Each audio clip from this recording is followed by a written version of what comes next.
Hey everybody, Mike with Spray Jones. I've been spraying foam for 20 years. I've been in the industry for 25, and never have I seen a game changer like this on covering my butt, protecting me, protecting the end consumer. But what I'm going to say is going to change your risk factor for both parties involved, so stick around. Spray foam guys, first and foremost, do you understand? I had this epiphany that we are out on our own. The supplier produces the drums, they have their quality control, and they ship the drums to us. And then we go and spray it, and the moment we start pulling the trigger, we assume all the risk therein. Now think about it for a second. If we're spraying and things go wrong, is the supplier instantly going to come running to us and say, oh, we shipped you wrong foam. The foam's no good. Our chemistry's bad. This is not bad. Whatever. No, they're going to say, we produce an excellent product. I don't know what you did. Likewise, if you're the homeowner and you're receiving spray foam, or you're the building owner, or you're the commercial guy on site and you're having to see what this guy did, you got to decipher everything at that point. What did they do? How did they do it? Is it material? Is it application? What is it? So as the spray foam installer and as the end recipient,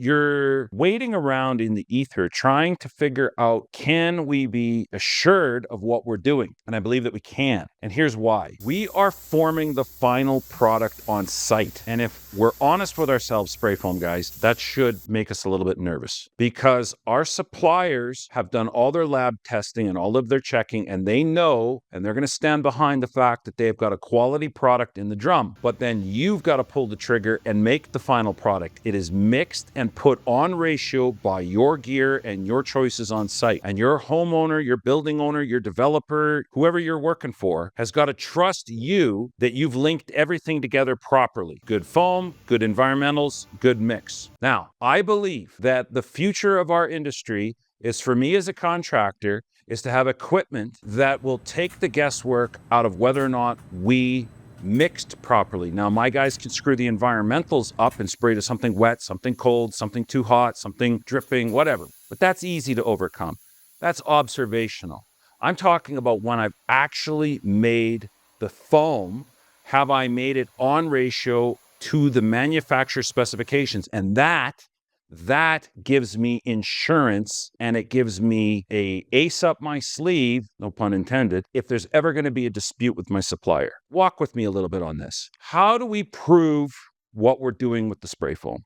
We can't. Analog proportioning gear cannot prove it. Let's just walk through the physics for a second. If you're receiving spray foam and you're putting it on, let's be honest with each other. We have a 1-to-1 by volume. What are we using to measure the volume? We're measuring out of the displacement of the piston pump. Proportioning piston is going down. It's positive displacement. That means it's going down, it's displacing, it's going up, it's displacing. We're using the volumetric displacement, the cc's, cubic centimeters of displacement, to put a volumetric load into the outbound manifold and into our hoses and down to the gun. Now, if you know anything about spray foam, that's just part one of the equation. Ask any chemist. The viscosity that the material is at is going to determine, when the two products meet, whether or not they are 1-to-1 in the mix, because you cannot mix evenly to 1-to-1 by volume products that have a dissimilar viscosity. So, coming out of your drum, is it cold? Did it get warmed up so that it's at the proper centipoise rating inside the proportioning system? Did we maintain volumetric control through the entire displacement? Once we go into the hose, do we maintain the correct temperature? When we pull the trigger, are the two products meeting under the correct pressure, correct velocity? Is the ratio being maintained? With an analog system, you cannot prove that. If your ratio is off because your viscosities are off, because your temperatures are off, the ratio will not be exact. You see the problem that we've got here? The analog system can get us started, but it cannot confirm what we're doing because we're blind. Up until now, we've just sat there and looked at the gauges. If the gauges are even, we're saying pressure equates ratio. It does not. Remember, we are being paid to make the final product on site. We're the only manufacturing facility on site, in situ, with all these external hot, cold, humidity, substrate temperature, ambient air temperature. We've got all these environmentals that change and fluctuate from day to day, and then how our machine responds, how our hose. You have hose out in the sun? Do you have hose out on concrete floor? Do you have hose 25 feet up in the air across the top of the roof.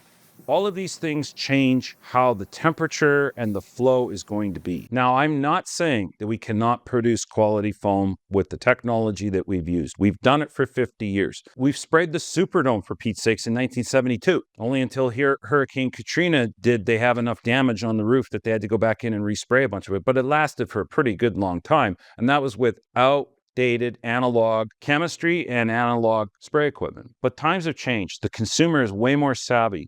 Building code inspectors, people are sensitive to smell. They're sensitive to things being wrong. We've got to do a better job on site.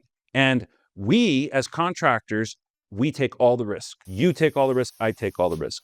When I pull the trigger, we are assuming the full liability for what's going into the wall or in the roof. And the supplier is not interested in standing behind us. They're interested in standing behind their product. There's a huge difference.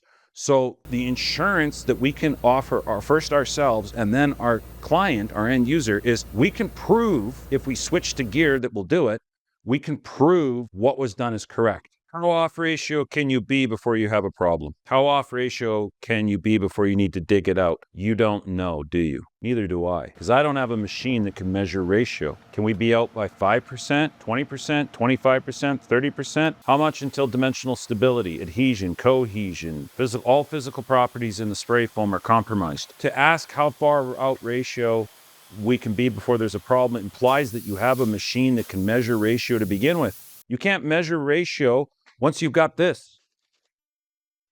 Once the spray foam is made, I can't measure the ratio on this. It needs to be measured while it's being made. You get the point now? This is the epiphany that I've had. None of our gear measures the ratio. It puts out a certain amount of volume under a certain amount of pressure, certain amount of flow. But guess what, folks? Huge amount of drift.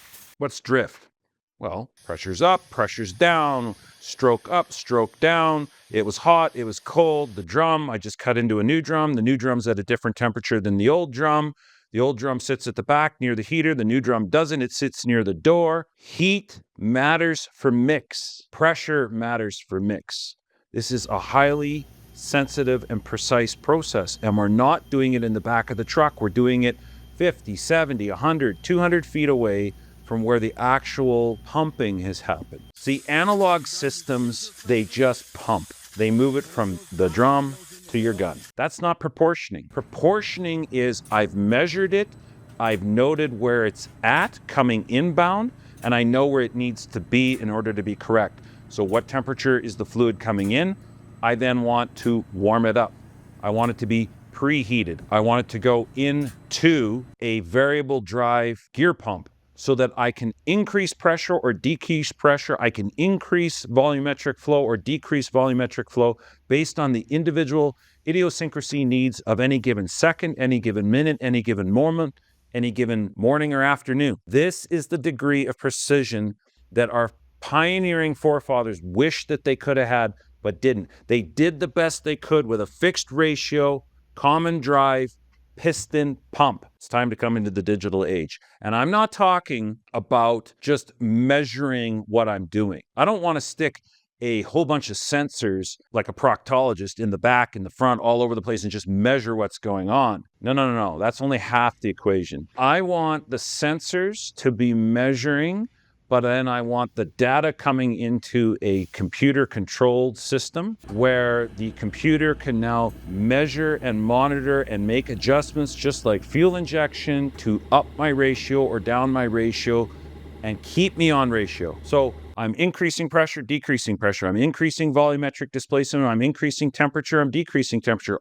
What? To keep it to hover. Folks, this is the difference between fly-by-wire in an airplane and mechanical linkages.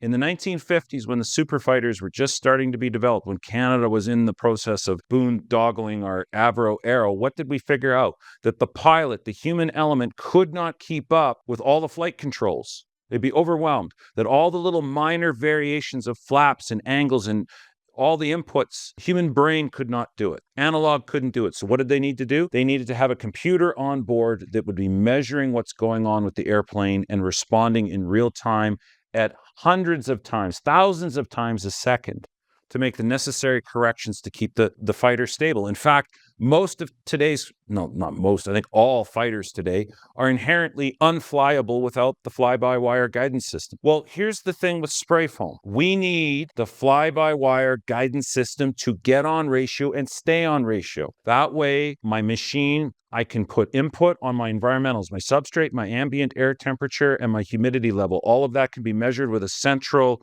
weather station reporting data back to the machine. I then know drum temperature. I know how much velocity, pressure, and volume my transfer pump is pumping. I know if it sticks up. I know coming back into the machine, we get it on up to pressure, up to temperature, outbound. Everything in the system is now being monitored and corrected in real time to keep a set of objective outbound. And by the way, the hose in our spraying is probably the single most important piece of the whole entire equation because it links us from the trailer to the actual gun that we're spraying. So what goes on in 50 feet, 60 feet, 70 feet? We need to be maintaining flow, temperature. We need to turn sections of hose on and off as needed, when needed. Why? To maintain that temperature. Why? To maintain the viscosity. Why? To maintain the correct volumetric capability of mixing at the gun head, at the mixing chamber. We need to move from analog systems that cannot measure ratio, cannot measure what's going on. They cannot make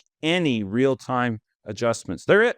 It's just a displacement. It's just a pump. It moves it from here to there. What you get is what you get. It's a little thick. That's your problem. Warm it up. Cool it down. It's too slow. It's too sluggish. In fact, it lacks any of the dialability that is needed to stay precisely on control. Do you see what I'm seeing? Do you hear what I'm hearing? We're manufacturing on site. The supplier is not going to stand behind me. They are not going to come out and say, Mike, we know you did everything right. Our product was wrong. It has to be very conclusive proof that their product is wrong. Something very obvious. I want insurance. I want to say, look, you say to process it at this temperature, this pressure, in this way, and these many lifts, we did that. And here it is. I proved it. Flight data recorder. In real time, this is what we did. There's the substrate. There were the environmentals. It's all been recorded. It's on ratio. If there's a problem, what do you have to say about it? That's pretty powerful. As a spray foam guy, there's no freaking way I'm going back to being hung out to dry. Nobody's looking out for me but me. As nice as BASF is and Huntsman is and Carlisle is and Ambit and all these other companies, they're great companies. They're protecting their own interests. Who's going to protect mine? I am. How am I going to do it? I'm going to have measurable results. I'm going to have proof of what I sprayed, how I sprayed it, how long, for when. I will be able to hand them and say, look, we did it right. I want equipment that is capable of not just monitoring what I do, but being an active, almost AI system of correcting it. I dial it in. We get it on ratio. We say the ratio that we want.